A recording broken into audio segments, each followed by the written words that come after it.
Hindi na kita mahal, Isa. Tapusin na natin to. Ang mga salitang yon.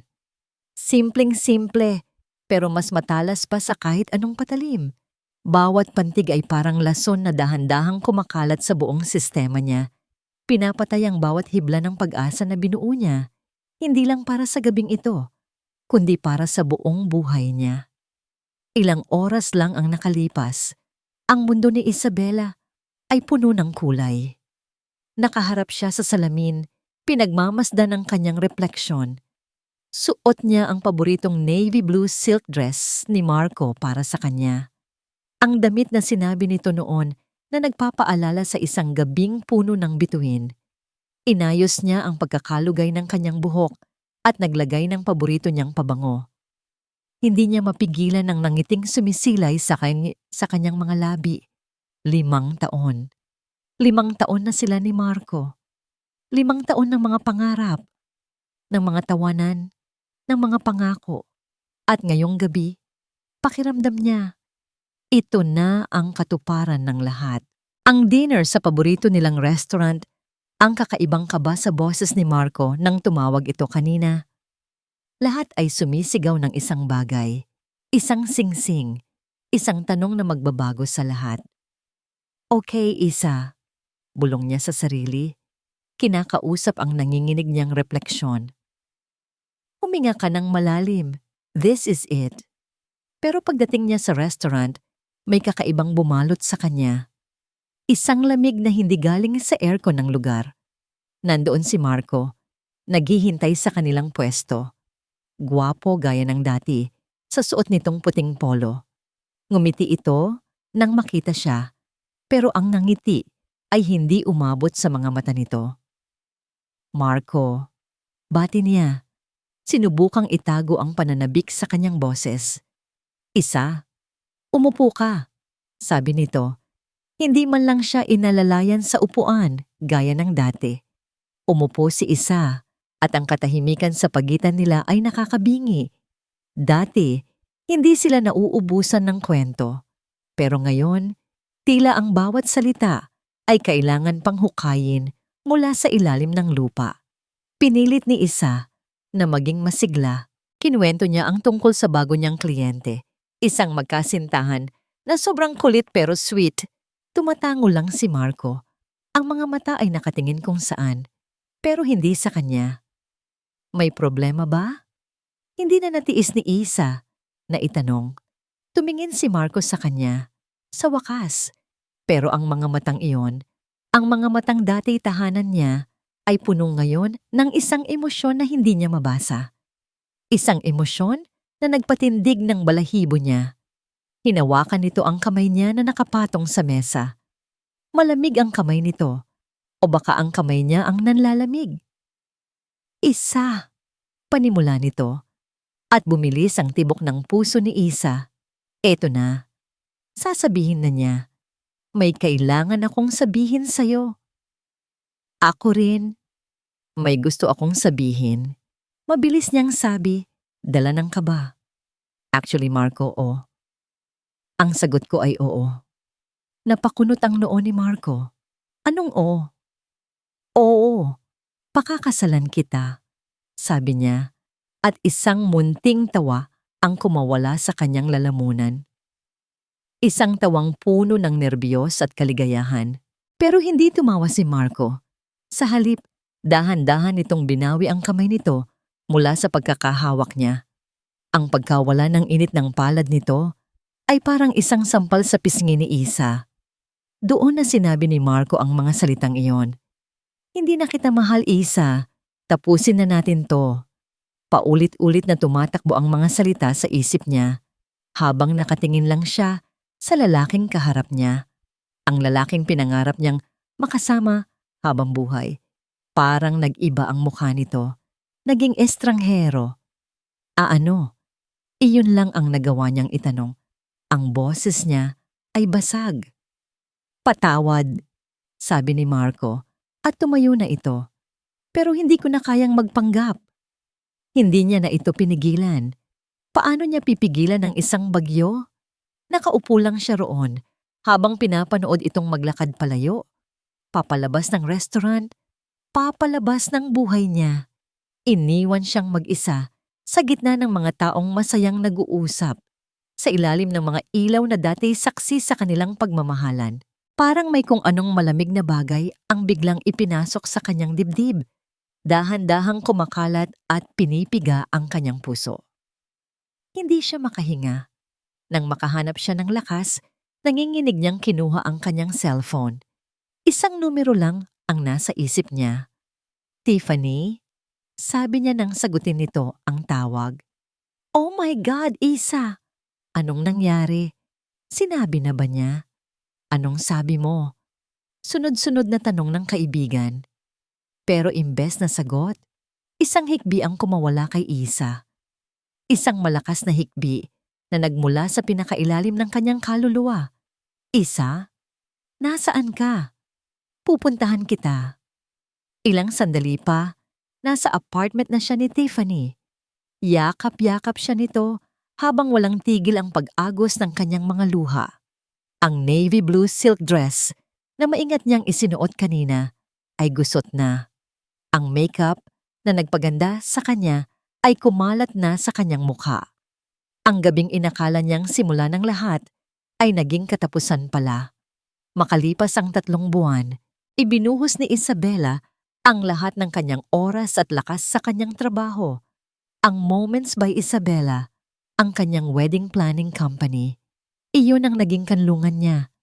Ang bawat masayang kliyente, ang bawat perpektong kasal, ay isang maliit na band-aid sa kanyang sugatang puso.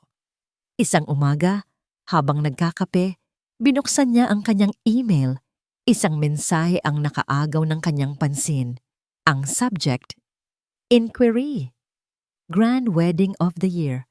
Napakunot ang noo niya. Tumaas ang kanyang interes. Binuksan niya ang email. Mula ito sa isang kilalang pamilya, isa sa mga pinakamayaman sa bansa. Ang budget na nakalagay ay halos makapagpatayo na ng isang gusali. Ito na ang pinakamalaking break para sa kanyang kumpanya. Nanginginig sa excitement, ini-scroll down niya para basahin ang mga detalye. Event, wedding ceremony and reception date. Tentative 6 months from now venue. Exclusive island resort. At sa dulo ang mga pangalan ng ikakasal. Ang mga pangalan na muling nagpabagsak sa kanyang mundo. Client, Marco de Villa and Vanessa Almario. Nabitawan ni Isa ang kanyang tasa. Nabasag ito sa sahig, kasabay ng muling pagkabiyak ng kanyang puso. Parang isang biro, isang masamang biro na ipinukol sa kanya ng tadhana. Pinulot ni Isa ang mga basag na piraso ng tasa mula sa sahig. Nanginginig ang mga kamay. Hindi dahil sa takot na masugatan, kundi dahil sa galit na biglang umakyat sa kanyang sistema. Marco and Vanessa, ang pangalan nila, magkatabi, ay parang lason sa paningin. Ang unang pumasok sa isip niya ay i-delete ang email, itapon sa trash, i-empty ang trash, at magpanggap na hindi niya kailanman nabasa yon.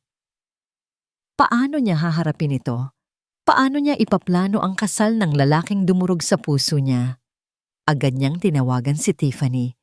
May problema! Bungad niya, hindi na nagpaligoy-ligoy pa. Anong problema?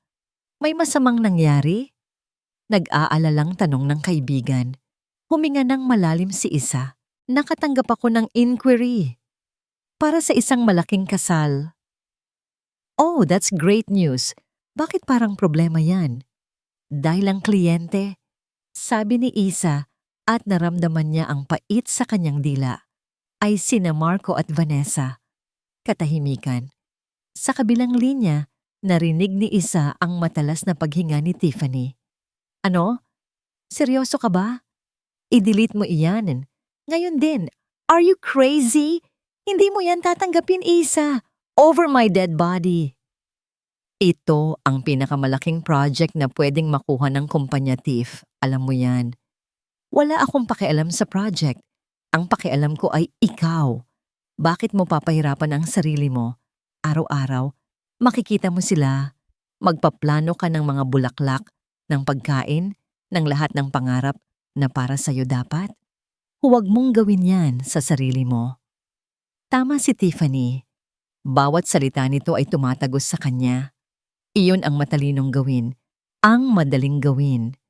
Pero may isang bahagi sa kanya, isang maliit at sugatang bahagi, na ayaw tumakbo. Ang bahaging iyon ay ang kanyang pride. Ang pride na tinapakan ni Marco nung gabing iyon. Hindi ko alam. Mahinang sagot ni Isa. Nagkaroon ng isa pang sandali ng katahimikan. Nang magsalita ulit si Tiffany, iba na ang tono nito. Mas kalmado, pero may bahid ang panganib. Alam mo Isa, baka mali ako. Anong ibig mong sabihin? Isipin mo, anong mas masakit para sa kanya? Ang makita kang umiiwas at nagtatago o ang makita kang nakatayo sa harap niya, matagumpay, maganda, at ipinapakita sa kanya kung gaano ka kagaling. Ipakita mo sa kanya na binaliwala ka lang niya, pero hindi ka nasira. Unti-unting gumapang ang ideya sa isip ni Isa. This is it, Isa. Pagpapatuloy ni Tiffany, na tila nababasa ang nasa isip niya. Ito na ang chance mo para ipakita sa kanya kung sino ang sinayang niya. We will plan the most beautiful, most perfect, most unforgettable wedding for them.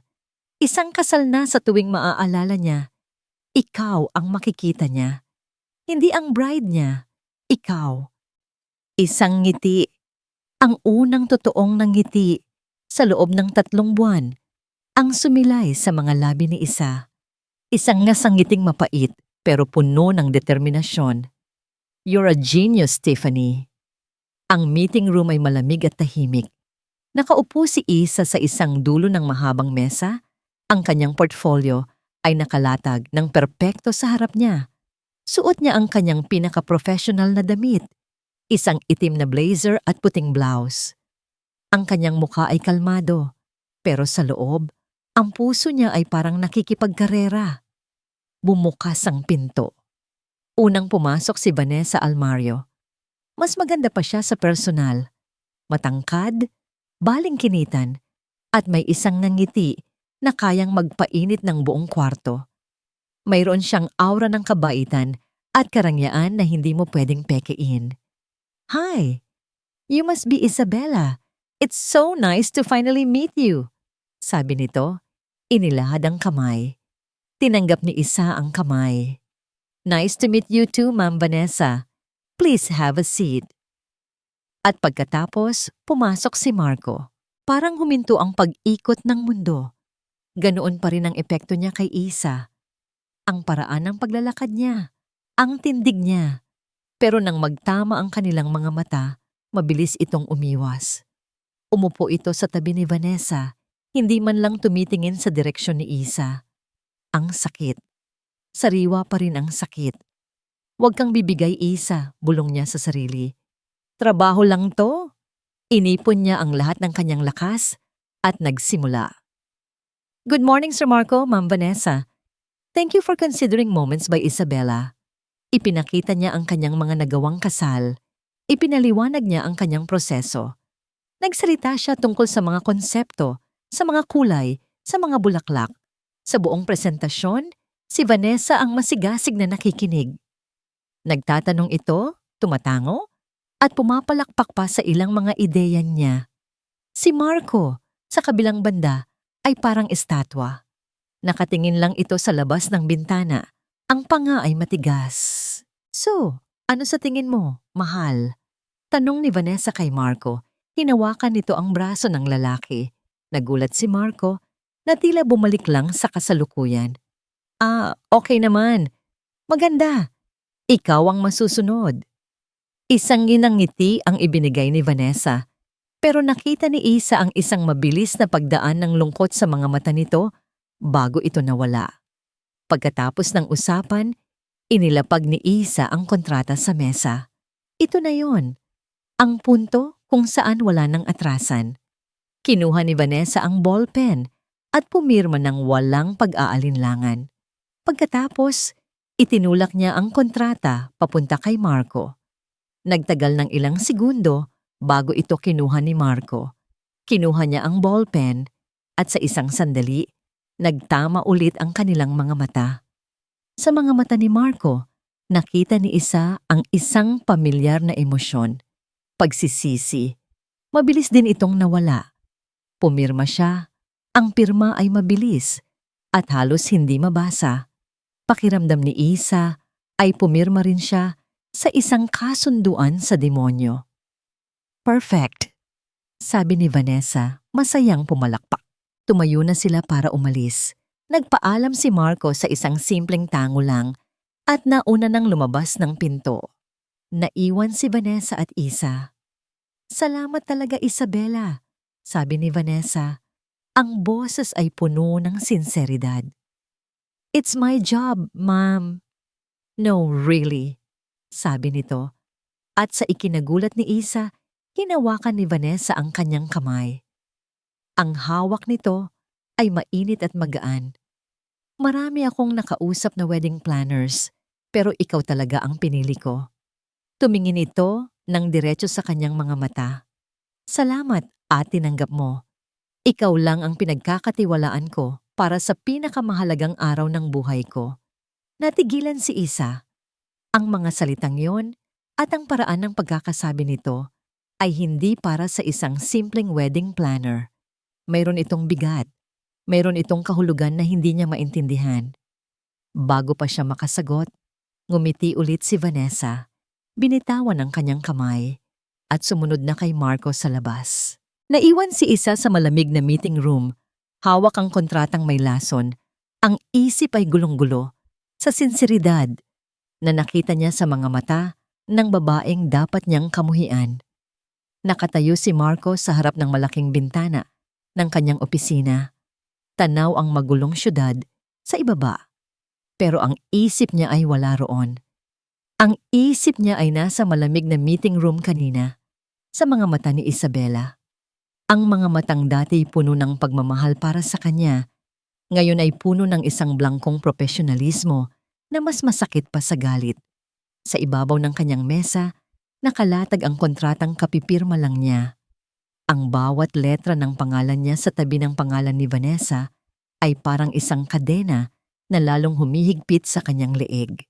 Bumuntong hininga siya at binuksan ang isang drawer sa kanyang mesa. Mula sa ilalim ng mga papeles, kinuha niya ang kanyang pitaka. At mula sa isang lihim na bulsa nito, inilabas niya ang isang luma at medyo lukot na litrato. Isang litrato nila ni Isa. Kuha noong unang anibersaryo nila. Masaya sila. Totoo ang mga ngiti. Magaan ang lahat. Hinaplos niya ng daliri ang nakangiting mukha ni Isa sa litrato. Patawad! Bulong niya sa hangin. Isang alaala ang biglang bumalik sa kanya. Isang alaala na gusto niyang ibaon sa limot pero gabi-gabi siyang binabagabag. Ang opisina ng kanyang ama ay malaki at nakakatakot. Amoy luma at mamahaling kahoy. Pero ang mas nakakatakot ay ang babaeng nakaupo sa silyang leather sa likod ng map. Ang kanyang madrasta, si Doña Esmeralda. Umupo ka, Marco. Sabi nito, ang boses ay kasing lamig ng marmol. Sumunod si Marco. Sa buong buhay niya, palagi siyang sumusunod. Alam mo na siguro ang sitwasyon ng kumpanya, panimula ng Donya. Hindi ito tanong, kundi isang pahayag. Your father, bless his soft heart, made some very poor decisions. At ngayon, lahat tayo ay magbabayad para doon. Hindi umimik si Marco. Inilapag ni Doña Esmeralda ang isang folder sa mesa. Ang pamilya Almario. Ang tanging paraan para maisalba ang lahat ng ito. Isang pagsasanib puwersa, isang kasunduan, at ang kasunduang iyon ay kailangan ng selyo. Anong selyo? Tanong ni Marco.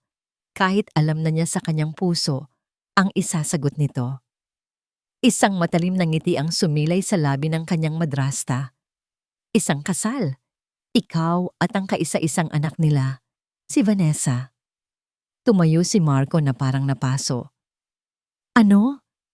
Hindi pwede. May Isabela ako. Mahal ko siya. Isang tawa, malamig at walang kagalakan, ang kumawala kay Doña Esmeralda. Ang wedding planner? Marco, kailan ka ba matututo? Ang pag-ibig ay para sa mga mahihirap na walang ibang pag-aari. Tayo, we deal in power, in legacy. At ikaw, sabi nito, at ang mga mata niya ay lalong naningkit. Bilang isang anak sa labas, dapat ikaw ang unang nakaalam kung gaano kahalaga ang manatili sa pwesto. Bawat salita ay isang dagok. Ang pagpapaalala sa kanyang estado. Ang sugat na kahit kailan ay hindi naghilom. Hindi ko gagawin, mariing sabi ni Marco. Tumayo ang Donya. Dahan-dahang lumakad paikot sa mesa hanggang sa makalapit ito sa kanya. Ang amoy ng mamahalin nitong pabango ay parang nakakasakal. Simple lang ang pagpipilian mo. Bulong nito. Ang boses ay puno ng bakal. Pakasalan mo si Vanessa o panoorin mong bumagsak ang lahat ng pinaghirapan ng ama mo. At sisiguraduhin kong, pati ikaw, wala kang pupulutin kundi abo. Pati ang babae mo, idadamay ko sa pagbagsak mo. Ang huling pangungusap ang pumatay sa lahat ng natitirang paglaban sa loob ni Marco. Idadamay si Isa. Bumalik si Marco sa kasalukuyan. Ang dibdib ay mabigat. Pinilit niyang alisin ang alaala. Itinago niya ulit ang litrato sa pitaka na parang itinatago ang sarili niyang puso. Para din sa kanya to, bulong niya sa sarili, isang kasinungalingan na paulit-ulit niyang sinasabi para lang makayanan ang bawat araw. Pinoprotektahan ko lang siya. Hanggang kailan mo lolokohin ang sarili mo, pare? Isang boses ang bumasag sa kanyang pag-iisa. Si Darren, ang kanyang matalik na kaibigan, nakasandal sa may pinto, ang mga braso ay magkasalikop. Hindi mo ako niloloko, Darren, sagot ni Marco. Bumalik sa kanyang upuan. Hindi nga ba? Nakikita ko sa mga mata mo. Sa tuwing babanggitin ang pangalan ni Isa, para kang namamatay sa loob, sabi ni Darren habang lumalapit. May paraan pa, Marco. Palagi namang may paraan. Umiling si Marco. Malaki ang utang na loob ko sa pamilyang to, Darren. Alam mo yan. Tinanggap nila ako. Tinanggap ka nila para gamitin ka kapag kailangan. At ngayon, kailangan ka nila. Huwag mong isakripisyo ang buong buhay mo. Huli na ang lahat. Sabi ni Marco, tinuro ang kontrata. Nakasulat na sa bato. Ang sumunod na linggo ay isang torture para kay Marco. Mga meeting kasama si Isa. Mga pag-uusap tungkol sa bulaklak, sa kulay ng mantel, sa disenyo ng imbitasyon. Bawat detalye ng kasal na dapat ay para sa kanila, ni Isa ay ipinaplano ngayon para sa kanya at kay Vanessa. Ang pinakamasakit ay ang araw ng pagpili ng wedding gown. Nasa isang mamahaling bridal shop sila. Lumabas si Vanessa mula sa fitting room, suot ang isang gown na parang gawa para sa isang prinsesa. Maganda ito. Perpekto. Pero ang mga mata ni Marco ay hindi napunta kay Vanessa. Napunta ang mga ito kay Isa, na nakatayo sa isang sulok, propesyonal na tinitingnan ang bawat detalye. May hawak itong mga pin at sinusuri ang laylayan ng damit. Habang inaayos ni Isa ang likod ng gown, nagtama ang kanilang mga braso. Isang mabilis, di sinasadyang pagdampi. Parang may kuryenteng dumaloy sa buong katawan ni Marco.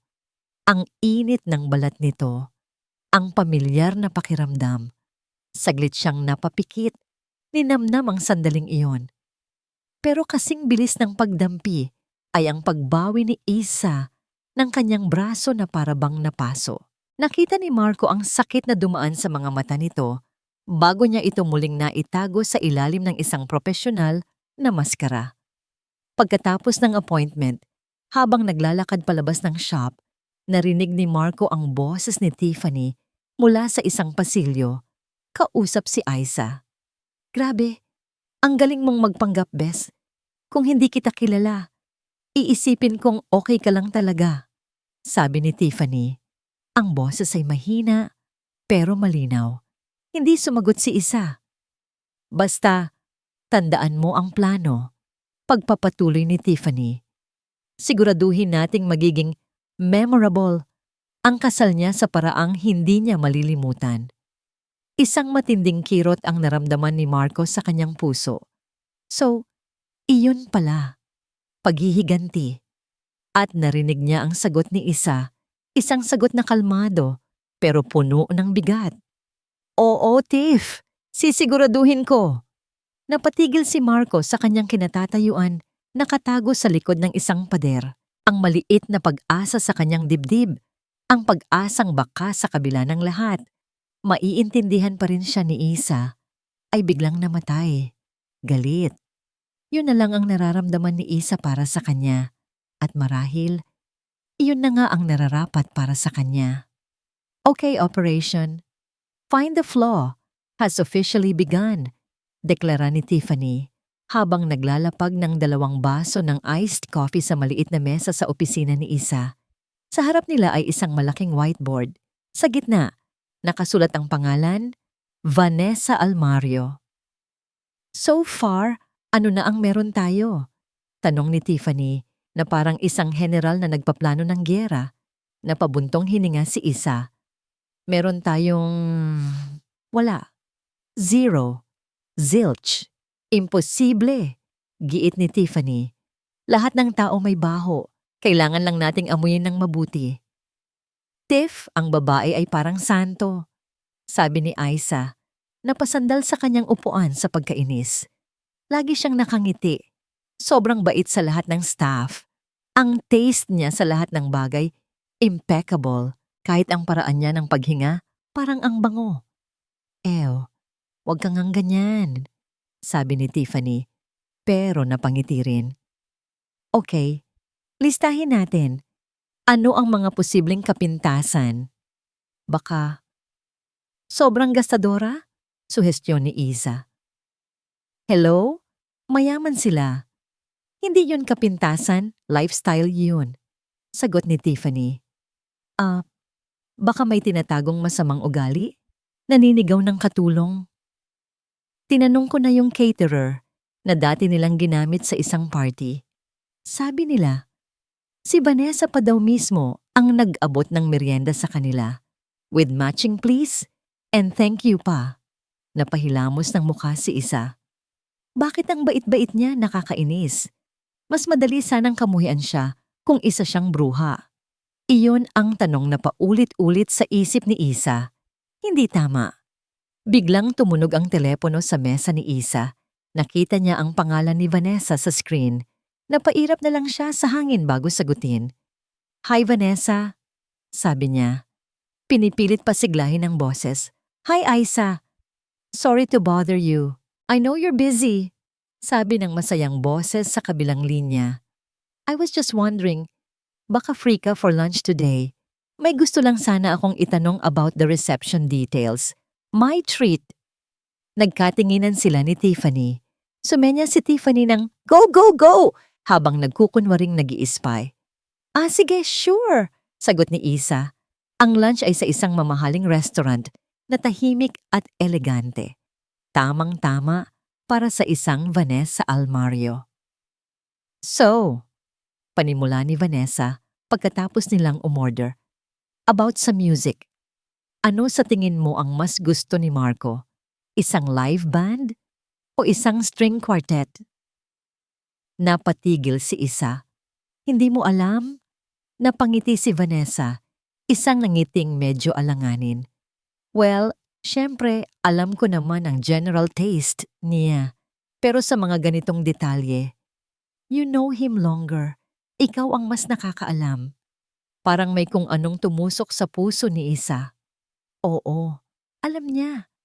Alam niyang mas gugustuhin ni Marco ang isang live band na tumutugtog ng mga luma pero rock na kanta. Alam niyang isasayaw siya nito sa gitna kahit hindi sila marunong. Live band, tipid niyang sagot. Oh, okay. Great idea, sabi ni Vanessa. Isinusulat ito sa kanyang maliit na notebook. Nagpatuloy ito sa pagtatanong tungkol sa paboritong pagkain ni Marco, sa paboritong kulay, sa kung ano ang nakakapagpatawa dito. Bawat tanong ay parang isang maliit na karayom. Bakit siya ang tinatanong nito? Hindi ba dapat alam niya ang mga ito? Alam mo isa? Sabi ni Vanessa. Biglang nagbago ang usapan. Tumingin ito sa kanya. Ang mga mata ay seryoso. Swerte si Marco dahil naging bahagi ka ng buhay niya. Natigilan si Isa sa pagsubo. Minsan, pagpapatuloy ni Vanessa, ang tingin ay bahagyang lumayo na parang may inaalala. Kailangan nating gawin ang mga bagay na hindi natin gusto para sa mas malaking dahilan. Pagkasabi nito, tila natauhan si Vanessa. Mabilis itong ngumiti ulit, isang ngiting pilit. Anyway, about sa giveaways, may naisip ka na ba? Pero huli na. Narinig na ni Isa. Ang mga salitang yon ay hindi nababagay sa isang masayang bride-to-be. May bigat, may lungkot. Habang pauwi na sila, sabay silang naglalakad papunta sa parking lot. Biglang natapilok si Vanessa at nabitawan nito ang kanyang mamahaling handbag. Kumalat ang laman nito sa sahig. Oh my God! I'm so clumsy! Sabi nito, natatatawa. Tulungan na kita, alok ni Isa. Habang pinupulot nila ang mga gamit, lipstick, wallet, pabango. Isang bagay ang nakaagaw ng pansin ni Isa. Isa pang cellphone. Isang mas simple, lumang modelo na mabilis na dinampot ni Vanessa at isiniksik sa isang bulsa sa loob ng bag na hindi napansin ni Isa kanina. Nagkunwari si Isa na walang nakita, pero ang imahe ng pangalawang cellphone ay nanatili sa kanyang isipan. Sino ang nagtatago ng pangalawang cellphone? Isang taong may itinatago. Nang gabing iyon, habang nakahiga na si Isa sa kama, hindi pa rin maalis sa isip niya ang nangyari. Ang mga tanong ni Vanessa, ang malungkot nitong sinabi. Ang pangalawang cellphone, nag-vibrate ang kanyang telepono sa tabi niya. Isang text message mula sa isang numerong hindi nakarehistro sa contacts niya. Binuksan niya ito. 5 salita lang ang nakasulat. 5 salita na nagpatindig ng lahat ng balahibo sa kanyang katawan. Huwag kang magtiwala sa lahat ng nakikita mo. Sino to? Iyon ang unang-unang ni-reply ni Isisa sa misteryosong text message. Pero pagkatapos ng ilang minuto, pagkatapos ng kalahating oras, walang sagot na bumalik. Sinubukan niyang tawagan ang numero, pero dire-diretso lang ito sa isang automated voice message. Huwag kang magtiwala sa lahat ng nakikita mo. Ang mga salitang yon ay umalingaw-ngaw sa kanyang isip. Para kanino yon? Para kay Vanessa ba, na may 2 cellphone? O para kay Marco, na may mga matang nagsasabi ng ibang kwento kaysa sa kanyang mga labi? Kinabukasan, isang surprise visit ang sumalubong sa kanila sa kalagitnaan ng kanilang planning meeting sa hotel. Bumukas ang pinto ng conference room at pumasok ang isang babae na tila nagmamay-ari ng mundo. Nakasuot ito ng isang mamahaling pulang-pulang bestida. Ang buhok ay perpektong nakaayos at ang mga alahas ay kumikinang sa bawat galaw. May dala itong aura ng kapangyarihan na kayang magpatahimik ng kahit sinong maingay. Si Doña Esmeralda de Villa. Good morning, sabi nito. Ang boses ay matamis pero may talim. Ngumiti ito, pero katulad ni Marco, ang ngiti ay hindi umabot sa kanyang mga mata. I hope I'm not interrupting. Tita Esmeralda! Gulat na sabi ni Vanessa. Agad na tumayo para bumeso. What a surprise! I just wanted to check on the preparations, Hiha. Ang kasal na ito ay hindi lang para sa inyo, kundi para na rin sa pagsasanib ng ating mga pamilya. Sabi ng Donya, ang tingin ay lumipat kay Marco. Nakita ni Aiza kung paano biglang nanigas ang panga ni Marco, kung paano nawala ang kulay sa mukha nito. Para itong isang batang nahuli ng kanyang ina. And you must be The wedding planner, sabi ni Doña Esmeralda. Sa wakas ay ibinaling ang tingin kay Isa. Ang paraan ng pagbigkas nito sa wedding planner ay parang isang insulto. Tiningnan siya nito mula ulo hanggang paa na parang sinusuri ang isang insekto. Isabella po, it's a pleasure to meet you, ma'am. Sagot ni Isa, pinanatili ang kanyang profesionalismo. Ngumiti ang Donya.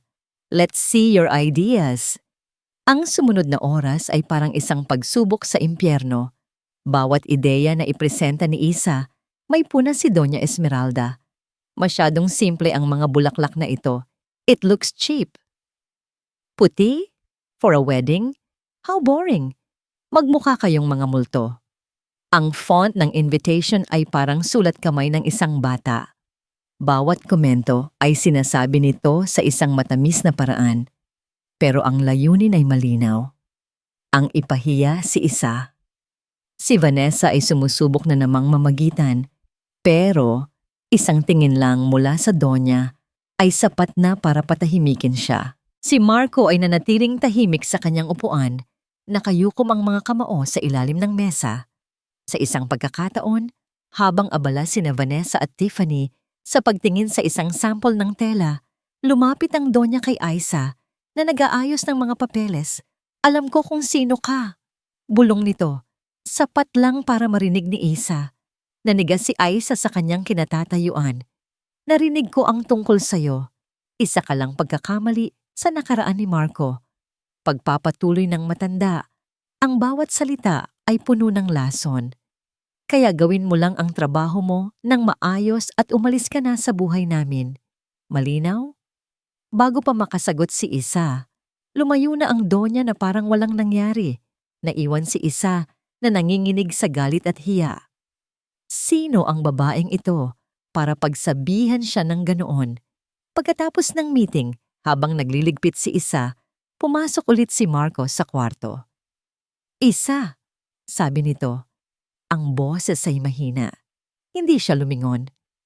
Tungkol sa sinabi ni Mama Esme, patawarin mo sana siya. Ganun lang talaga siya.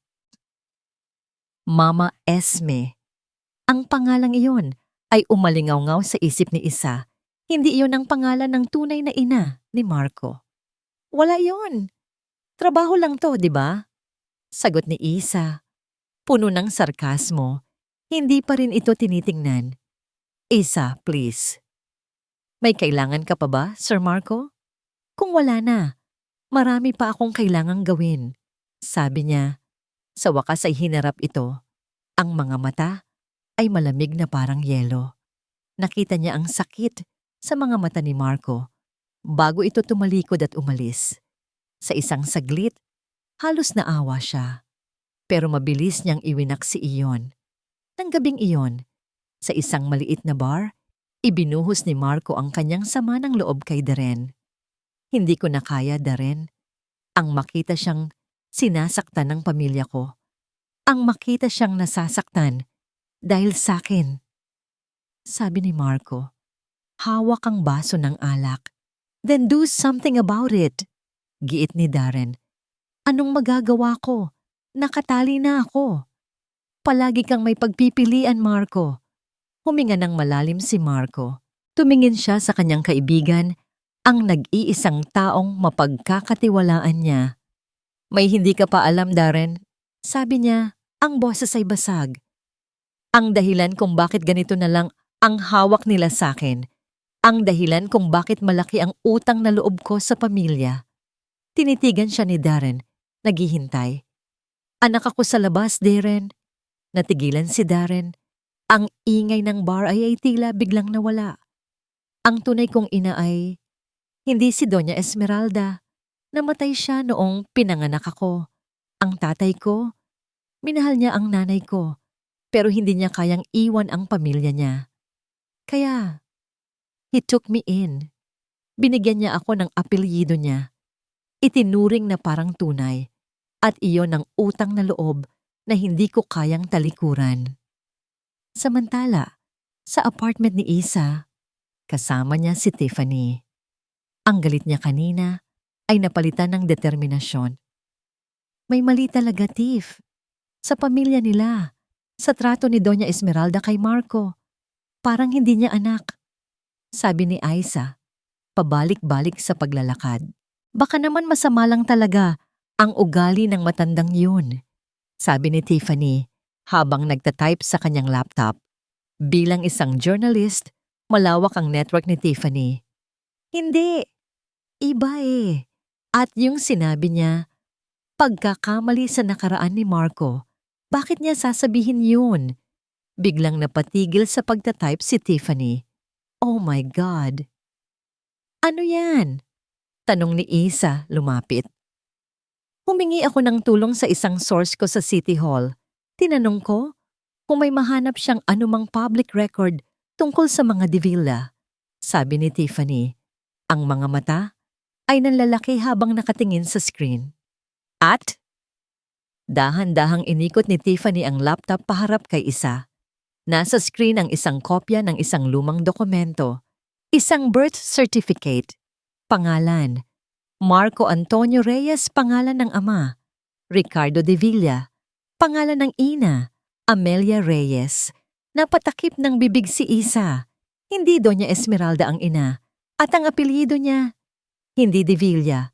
Mabilis na nag-type si Tiffany. Isang bagong mensahe ang lumabas sa screen, galing sa kanyang source.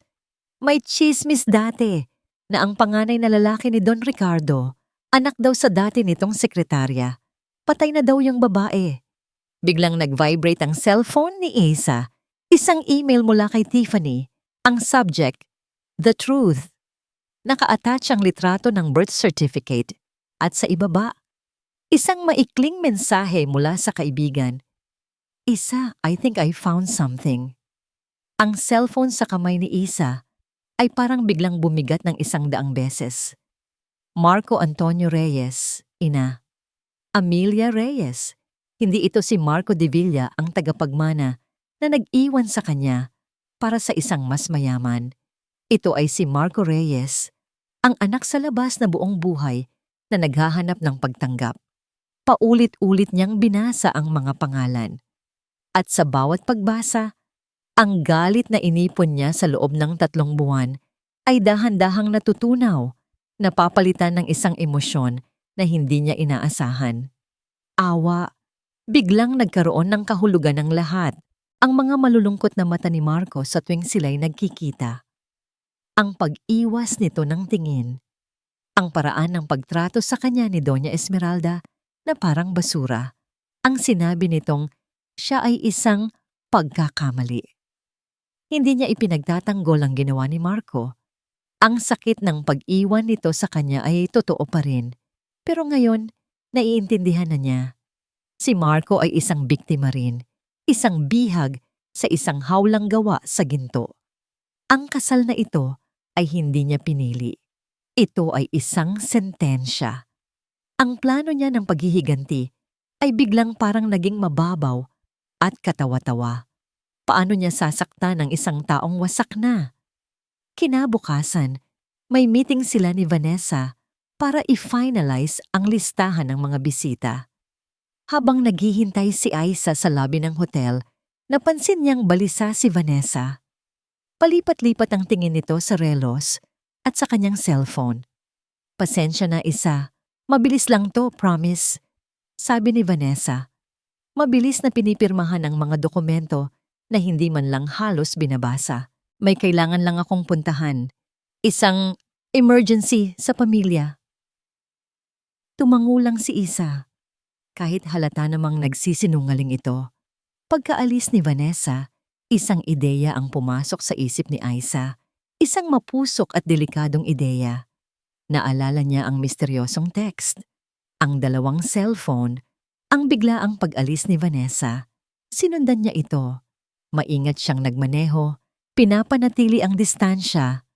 Ang mamahaling kotse ni Vanessa ay lumiko sa isang kalyang hindi gaanong dinadaanan at pumarada sa tapat ng isang maliit at tahimik na coffee shop.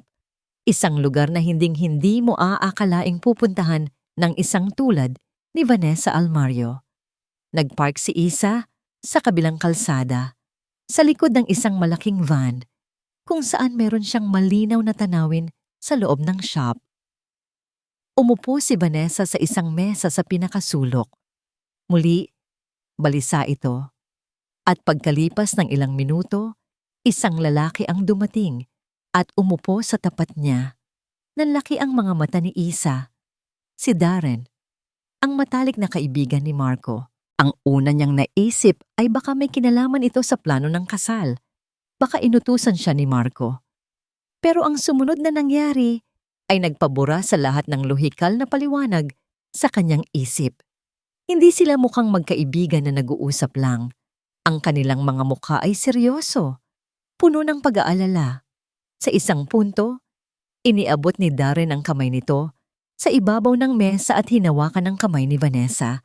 Hinawakan ni Vanessa ang kamay ni Darren pabalik, mahigpit. Nag-usap sila ng pabulong, ang kanilang mga ulo ay halos magkadikit. Sa mga mata ni Vanessa, nakita ni Isa ang isang uri ng pagsuyo at pagtitiwala na hindi niya pa kailanman nakita nitong ibigay kay Marco. Parang may bombang sumabog sa loob ni Isa. Si Vanessa. Ang perpektong si Vanessa, ang mabait na si Vanessa, ay niloloko si Marco at hindi lang sa kung sino, kundi sa mismong matalik pa nitong kaibigan.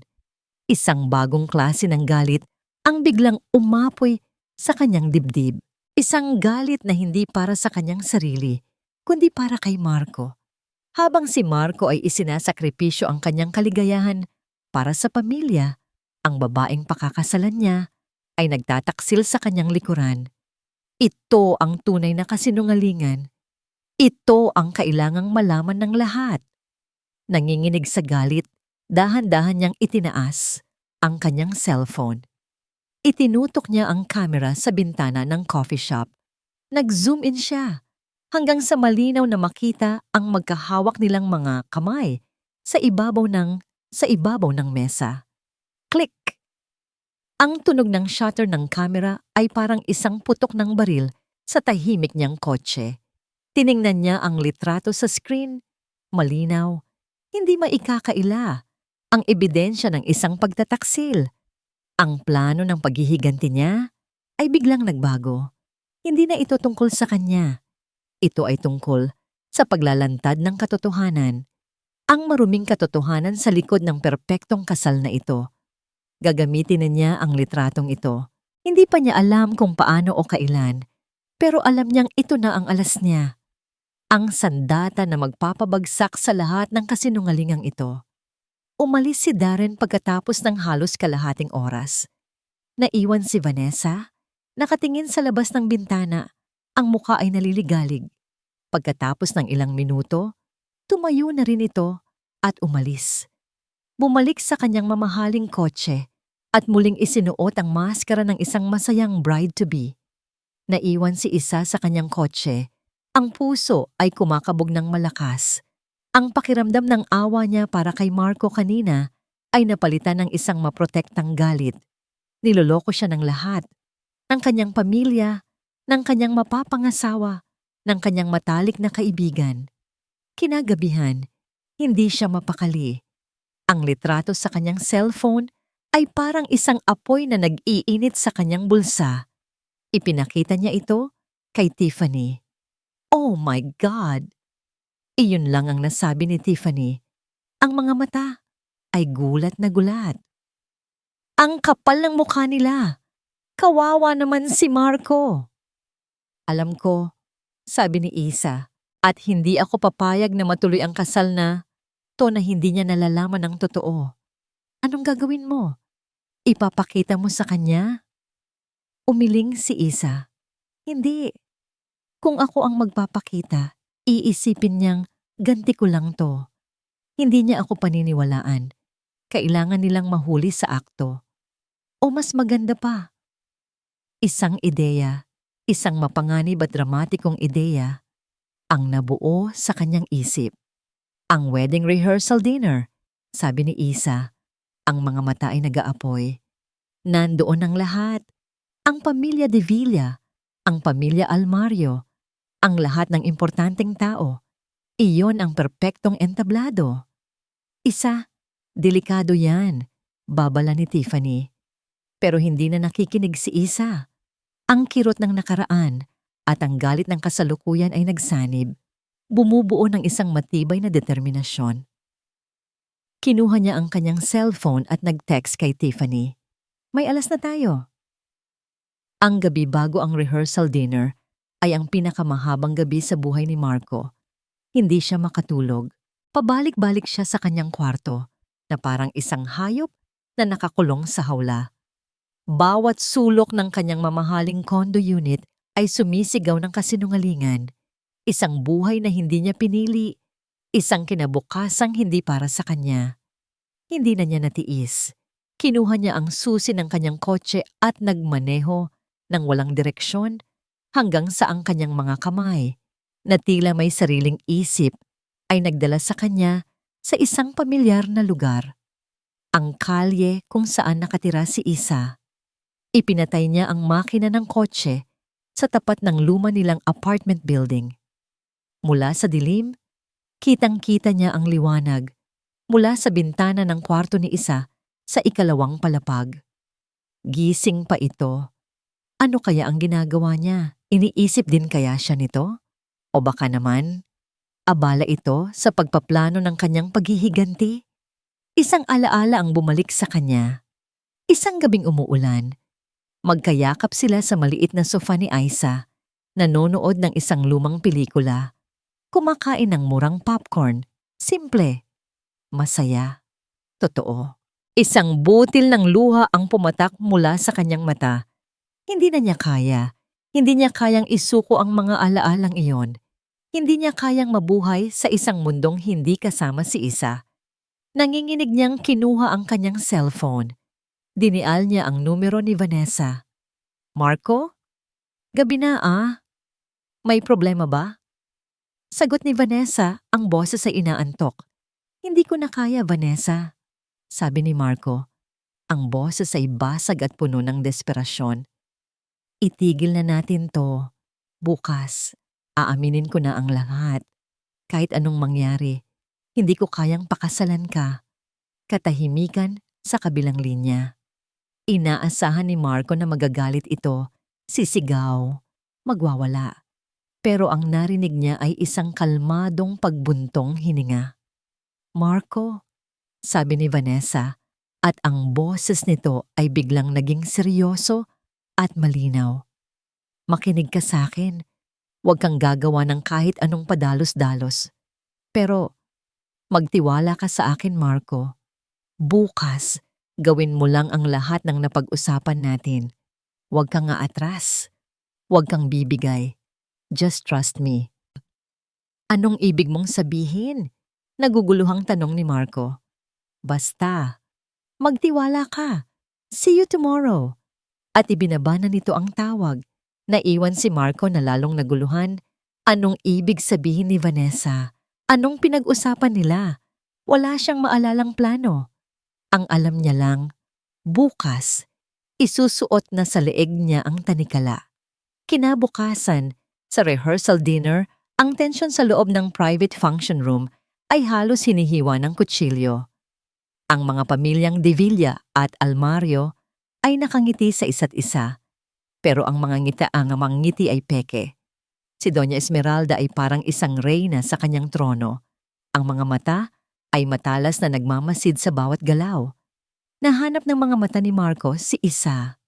Naka-headset ito, abala sa pagbibigay ng mga utos sa kanyang staff. Mukha siyang pagod, pero may isang kakaibang kislap sa kanyang mga mata. Isang kislap ng determinasyon. Nakita ni Marco kung paano nito hawakan ang kanyang cellphone na parang isang sandata. Nakita niya ang bawat sulyap nito sa gawin nila Vanessa at Darren na magkatabi sa isang mesa. Alam niya, may gagawin si Isa. At pakiramdam niya, ito na ang katapusan. Ang pagsabog na wawasak sa kanilang lahat. Huminga siya ng malalim. Naghahanda para sa impact. Para sa sakit. Para sa kahihiyan. Nagsimula na ang program. Nagbigay ng maikling talumpati ang ama ni Vanessa. Pagkatapos ay ang ama ni Marco. Palakpakan. Tawanan. Isang perpektong pagtatanghal ng isang masayang okasyon. Pagkatapos ng mga talumpati, nakita ni Marco si Isa na dahan-dahang naglakad papunta sa gilid ng maliit na entablado. Kung nasaan ang AV technician, may ibinulong ito. Nakita niyang iniabot nito ang kanyang cellphone. Ito na, ang memorable na sorpresa. Napapikit si Marco, naghihintay. Pero bago pa man may mangyari, bago pa man may lumabas sa malaking screen, isang boses ang pumailan lang sa buong kwarto. "Excuse me everyone." Napalingon ang lahat. Nakatayo si Vanessa sa gitna. Hawak ang isang wireless microphone. Ang kanyang mukha ay kalmado, pero ang mga mata ay nag-aapoy.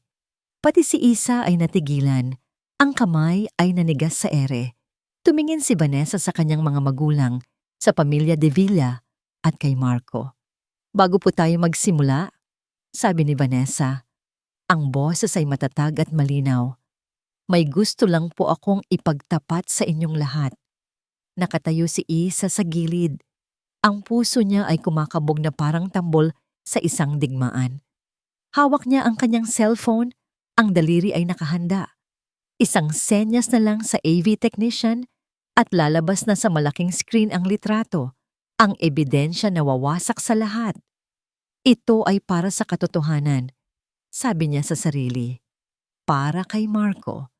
Pero bago pa man niya maitaas ang kanyang kamay, ang boses ni Vanessa, malinaw at matatag, ang pumuno sa buong kwarto. "Bago po tayo magsimula, may gusto lang po akong ipagtapat sa inyong lahat." Natigilan si Isa. Ang buong atensyon ng lahat, kasama na ang sa kanya, ay napunta kay Vanessa. Ano ang ginagawa nito? Isang nakakabinging katahimikan ang bumalot sa lugar. Nakita ni Isa ang pagkunot ng noo ni Doña Esmeralda, ang pagkagulat sa mukha ng mga magulang ni Vanessa. Huminga ng malalim si Vanessa. Ang kasal na ito ay hindi matutuloy. Isang kolektibong paghinga ng pagkagulat ang narinig mula sa mga bisita. Mga bulungan ang nagsimulang umugong. Dahil ang totoo, pagpapatuloy ni Vanessa, ang boses ay hindi natitinag. Ay hindi po kami nagmamahalan ni Marco. Para kay Isa, ang mga salitang yon ay parang isang malakas na sampal. Ano? Anong ibig sabihin nito? Ang buong plano niya ay nakasalalay sa ideyang si Vanessa ay nanloloko. Paano kung ang buong relasyon pala nila ang isang malaking panloloko? At ang isa pa pong katotohanan, sabi ni Vanessa, ay mayroon na po akong ibang mahal. Matagal na. Sa puntong yon, isang pamilyar na figura ang tumayo mula sa kanyang upuan. Naglakad ito ng dahan-dahan pero may determinasyon papunta sa entablado. Si Darren. Napasinghap si Isa. Ang buong dugo sa kanyang katawan ay tila umakyat lahat sa kanyang ulo. Umakyat si Darren sa tabi ni Vanessa at hinawakan ang kamay nito. Sa harap ng lahat, hindi patago. Hindi sa isang madilim na coffee shop, kundi sa ilalim ng maliwanag na ilaw. Sa harap ng kanilang mga pamilya, tumingin si Isa sa cellphone na hawak niya, ang litrato, ang kanyang alas. Bigla, ang litratong yun ay naging basura, isang simbolo ng kanyang kamangmangan. Pakiramdam niya ay lumiit siya, naging kasing liit ng isang langgam. Ang kanyang dakilang plano ng paglalantad ay isa palang malaking kahibangan. Si Darren po ang mahal ko, deklara ni Vanessa. Tumingin ito nang diretso sa naninigas na si Doña Esmeralda. At hindi niyo po kami mapipilit na isakripisyo ang aming kaligayahan para sa isang business deal. Ang mukha ni Doña Esmeralda ay hindi maipinta. Ang kanyang pagkagulat ay mabilis na napalitan ng isang umaapoy na galit. Ano ang kahibangang ito, Vanessa? Sigaw ng ama nito. Pero hindi doon natapos si Vanessa. Sa huling pagkakataon, ibinaling nito ang tingin sa buong kwarto at ang mga mata nito ay huminto sa kanya. Kay Isa. At ang huling katotohanan, sabi ni Vanessa, ang boses ay lumambot, puno ng isang emosyon na Ngayon lang naintindihan ni Isay. Tanay mo ni, ang dahilan kung bakit si Isabella ang kinuha kong wedding planner ay dahil alam kong siya lang ang makakapagpaalala kay Marco kung ano at sino ang totoong ipinaglalaban niya. Tumingin ito sa kanya ng may pagsusumamo at paghingi ng tawad. Patawad, Isa. Kung nagulo namin ang buhay mo, ito lang ang paraan na naisip namin para palayain ang lahat. Sa sandaling iyon, lahat ng galit at pagdududa ni Isa kay Vanessa ay naglaho na parang bula. Pinalitan ito ng hiya at isang biglaang pag-unawa. Ginamit siya. Oo, pero hindi bilang isang biktima, kundi bilang isang susi. Ang atensyon ng lahat ay napunta ngayon kay Marco, na nakatayo lang sa gitna ng lahat. Ang muka ay isang maskara ng pagkabigla at dahan-dahang realisasyon. Marco! Ang umalingaw-ngaw na sigaw ni Doña Esmeralda, na sa wakas ay nakahanap ng boses. Tumayo ito, nanginginig sa galit. Huwag kang maniniwala sa kanila. Isa itong palabas. Pero nakita ng lahat ang katotohanan sa mga mata ni Darren at Vanessa. Tinuro ni Doña Esmeralda si Isa. Ang daliri ay nanginginig. Dahil ba yan sa babaeng yan? Sa isang pagkakamali? Ang mga salitang yon ang tila gumising sa diwa ni Marco. Tumingin ito kay Isa at sa mga mata nito, nakita ni Isa ang isang desisyon. Dahan-dahang nagsimulang maglakad si Marco. Hindi pa palayo, kundi papunta. Papunta sa kanya. Subukan mong lumapit sa kanya, Marco. Banta ni Doña Esmeralda. Ang boses ay basag sa galit. Subukan mo. Pero hindi huminto si Marco. Sa huling pagkakataon, sumigaw ang matanda. Ang boses ay puno ng lason at desperasyon. Isang huling makamandag na banta. Kung lalabas ka sa pinto na yan kasama ang babaeng yan, wala ka nang babalikan pa. Itatakwil kita. Ang sigaw ni Doña Esmeralda ay parang isang kulog na yumanig sa buong kwarto, nagpatahimik sa lahat ng bulungan. Ang banta nito ay nakabitin sa hangin, mabigat at puno ng lason. Itatakwil kita. Lahat ng mata ay nakatuon ngayon kay Marco. Nakatayo siya sa pagitan ng dalawang mundo. Sa kanyang likuran, ang kanyang pamilya, ang kayamanan, ang buhay na ipinagkait sa kanya pero ipinilit din sa kanya. Sa kanyang harapan, si Isa, ang kanyang nakaraan, ang kanyang puso, ang tanging katotohanan na kailanman ay naging kanya. Para kay Marco, ang sigaw ng kanyang madrasta ay hindi na isang banta.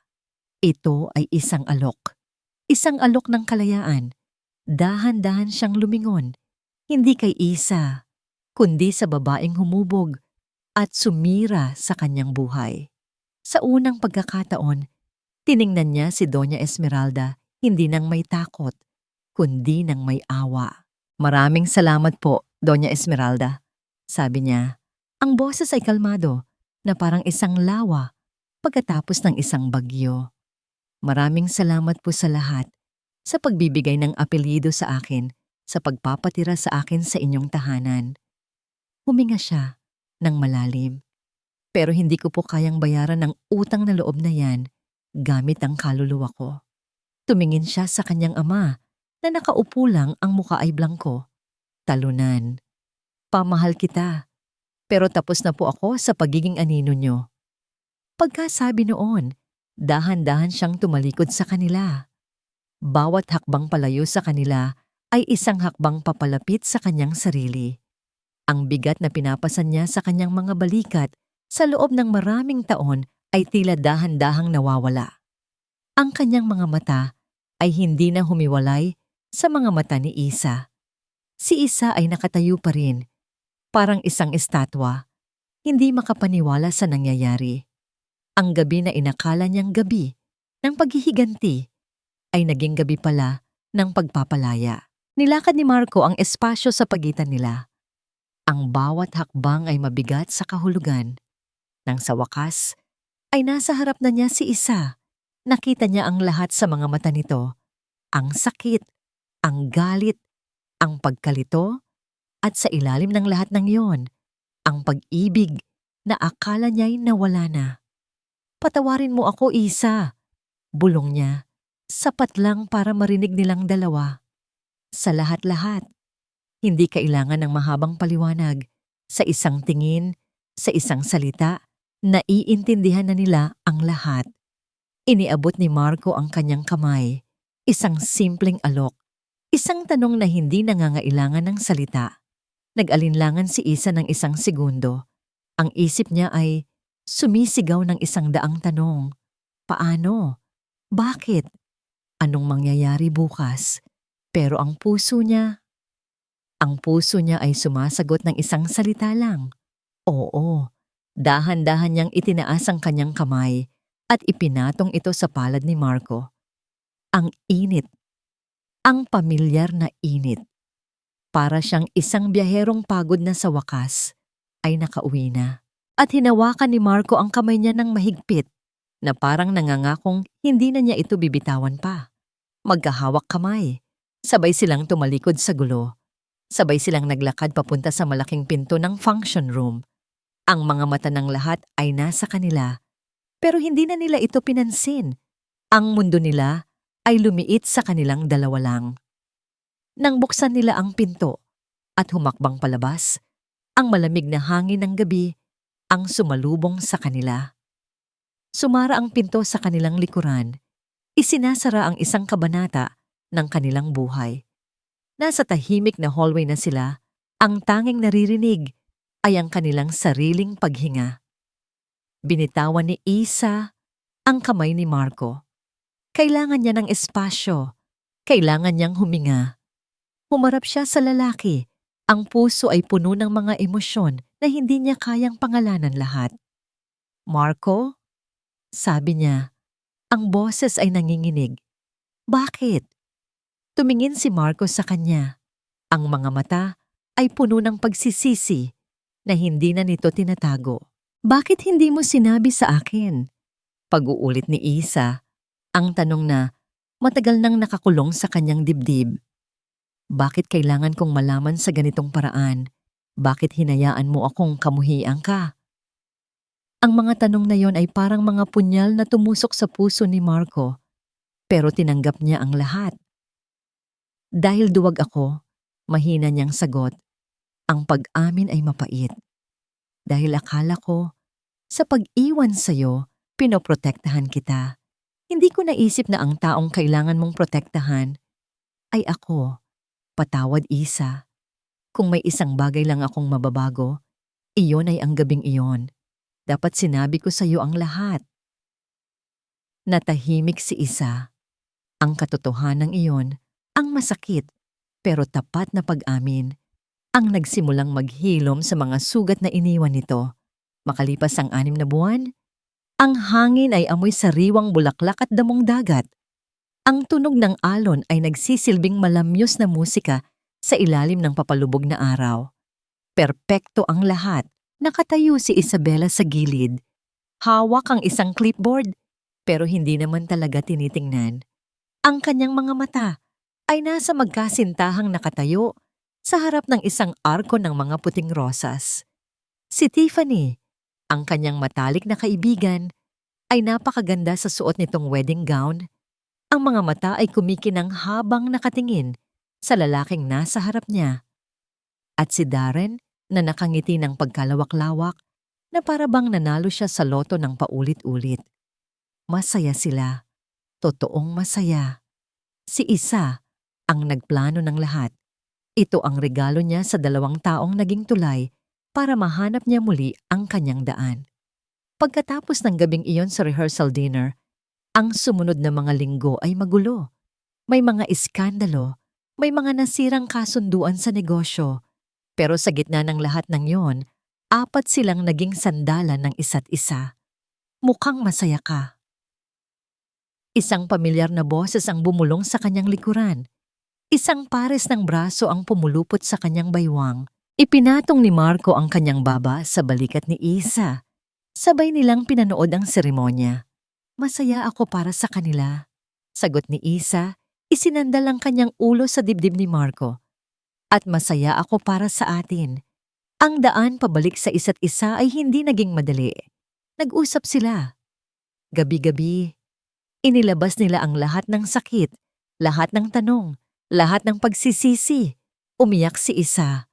Humingi ng tawad si Marco. Dahan-dahan, piraso bawat piraso, muli nilang binuo ang pundasyon ng kanilang relasyon. Isang pundasyong gawa na ngayon, hindi lang sa pag-ibig, kundi sa katotohanan at tiwala. Si Marco, pagkatapos iwan ng lahat, ay nagsimula muli. Kinuha niya ang maliit na mana na iniwan sa kanya ng kanyang tunay na ina at ginamit iyon para magtayo ng isang maliit na furniture business, ang kanyang totoong pasyon. Mahirap, pero sa unang pagkakataon sa buhay niya, masaya siya. Malaya siya. I now pronounce you husband and wife, sabi ng pari. Nagpalakpakan ng lahat habang naghalikan sina Tiffany at Darren.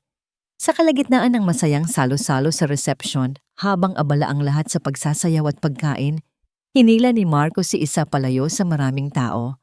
Dinala siya nito sa isang tahimik na bahagi ng dalampasigan, kung saan ang tanging ilaw ay mula sa buwan na buwan at mga bituin. Bakit? Tanong ni Isa. Natatawa. May gusto akong ibigay sa'yo, sabi ni Marco. Ang boses ay biglang naging seryoso. May kinuha ito mula sa bulsa ng kanyang Amerikana. Isang maliit na kahon. Ang puso ni Isa ay biglang tumigil sa pagtibok. Dahan-dahang lumuhod si Marco sa buhanginan, sa harap niya. Binuksan nito ang kahon at sa loob, isang simple pero napakagandang singsing ang kumislap sa liwanag ng buwan. Isabela, panimula niya. Ang mga mata ay puno ng emosyon. Alam kong ang una nating 5 taon ay parang isang panaginip. Ang sumunod na ilang buwan ay isang bangungot. Pero ang huling 6 na buwan, ito ang pinakatotoong nangyari sa buhay ko. Huminga siya ng malalim. Hindi ko maipapangako sa iyo ang isang buhay mo, alam. Na walang problema. Hindi ko maipapangako ang kayamanan o isang malaking mansyon. Pero maipapangako ko sa iyo ang lahat ng pag-ibig ko, ang lahat ng katapatan ko, at ang lahat ng araw ko. Maipapangako kong hinding-hindi na ako magsisinungaling sa iyo. Hinding-hindi na kita bibitawan. Ang mga luha ay nagsimula nang mamuo sa mga mata ni Isa. Mga luhang hindi na dahil sa sakit, kundi sa purong kaligayahan. Isa, sa harap ng mga kaibigan natin, sa ilalim ng mga bituin, gusto kong tanungin, pakakasalan mo ba ako? Sa pagkakataong ito, totoo na. Hindi na niya kailangan pang isipin ang sagot. Matagal na itong nakatatak sa kanyang puso. Oo, sabi niya. Ang boses ay basag dahil sa pag-iyak. Oo, Marco, pakakasalan kita. Isinuot ni Marco ang singsing sa kanyang daliri. Tamang-tama ang sukat. Pagkatapos, tumayo ito, hinawakan ang kanyang muka, at hinalikan siya. Isang halik na naglalaman ng lahat ng sakit ng nakaraan, lahat ng saya ng kasalukuyan, at lahat ng pangako ng kinabukasan. Nang sila'y maghiwalay, nakarinig sila ng mga palakpak at sigawan. Nakita nilang nakatayo sa di kalayuan sina Tiffany at Darren, kasama ang ilang malalapit na kaibigan, nakangiti at masayang-masaya para sa kanila. Magkahawak kamay, sabay nang ngumiti sina Marco at Isa. Ito na ang simula. Ang tunay nilang simula.